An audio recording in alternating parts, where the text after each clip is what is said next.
அறிவலை நேயர்களுக்கு அன்பு வணக்கங்கள். எப்பொழுதுமே நம்ம அறிவலை பாட்காஸ்ட்ல அறிவியலும் ஆன்மீகமும் கலந்த ஒரு வரலாற்று பின்னணி பத்தின ஒரு தேடுதல் இருந்துகிட்டே இருக்கும்.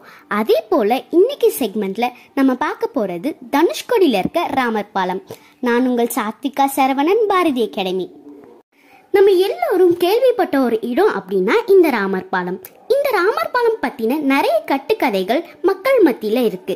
இந்த ராமர் பாலம் பத்தின உண்மையை அமெரிக்காவில இருக்க ஒரு சயின்ஸ் சேனல்ல ஆராய்ச்சி செய்து சில உண்மைகளை வெளிக்கொண்டு வந்திருக்காங்க.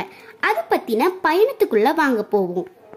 அமெரிக்கா விண்வெளி ஆராய்ச்சி நிலையமான நாசா அனுப்பின தகவல்களின்படி கடலுக்கு அடியில ஆராய்ச்சி செய்யும் வல்லுநர்கள் ஆராய்ந்து பிரமிக்க வைக்கும் சில தகவல்களை வெளிச்சத்திற்கு கொண்டு வந்திருக்காங்க.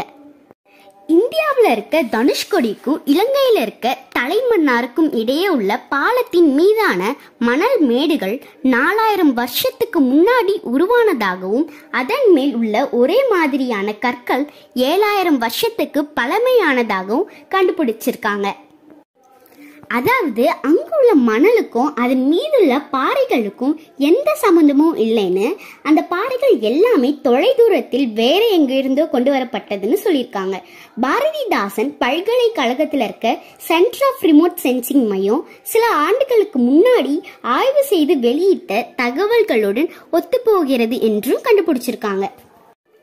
இன்னும் ஒரு சுவையான விஷயம், வால்மீகி ராமாயணத்துல அனுமன் அமைத்த பாலம் 100 யோஜனா நீளமும் 10 யோஜனா அகலம் என குறிப்பிடப்பட்டுள்ளது. 1 யோஜனா என்பது 5 மைல்னு சொல்லுவாங்க. பாலம் கட்டுவதற்குன்னு ஒரு விதி இருக்கு.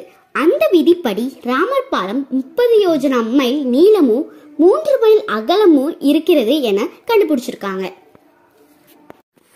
5000 ஆண்டுகளுக்கு முன்னரே கடலுக்கு அடியில இப்படி ஒரு பாலத்தை எப்படி அமைத்திருக்க முடியும் என இந்த ஆய்வுகளை பார்க்கும் போது நம்மள மெய்சிலிர்க்க வைக்குது.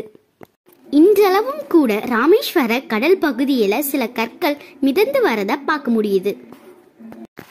அதற்கு ஆராய்ச்சியாளர்கள் கூறும் கருத்து, பவளமும் சிலிக்காவும் சேர்ந்து காற்றுடன் கலக்கும் போது இயற்கையாகவே கற்கள் மிதக்கும் என சொல்லியிருக்காங்க. அது மட்டும் இல்லாம இந்த ராமர் பாலம் கட்டி முடிந்த ஆண்டுகளும் இதிகாசத்தில் சொல்லும் ராமர் பிறந்த ஆண்டும் ஒன்றாக இருக்குன்னு வானசாஸ்திர விதியில் சொல்லப்பட்டிருக்கு. மேலும் இந்த ராமர் பாலத்துக்கு ஆடம்ஸ் பிரிட்ஜ்னு இன்னொரு பேரு, அதுக்குன்னு ஒரு தனி ஹிஸ்டரியும் இருக்கு. எது எப்படியோ கடவுளால கட்டப்பட்டதோ இல்ல மனிதர்களால உருவாக்கப்பட்டதோ, இயற்கை தனக்குன்னு ஒரு பிரம்மாண்டத்தை எல்லா இடத்துலயும் வச்சிருக்கு. அதை பத்தின ஆராய்ச்சி மட்டும்தான் நம்மளால பண்ண முடியும். அதை அழிக்கவோ மறுபடியும் அதை உருவாக்கவோ இன்னும் 7000 ஆண்டுகள் ஆனாலும் இந்த டெக்னாலஜியால முடியாதுன்னு அடிச்சு சொல்ல முடியும். ராமர் சேது பாலம் பூமியின் நினைவு சின்னமா கொண்டாடப்பட வேண்டியது. ஆனா மண்ணுல புதிஞ்சு போயிருக்கு. அதன் சிறப்பு மீண்டும் உயிர்த்தெழ காத்திருப்போம். அதுவரை உங்களிடமிருந்து விடைபெறுவது நான் சாத்விகா சரவணன், பாரதி அகாடமி. நன்றி, வணக்கம்.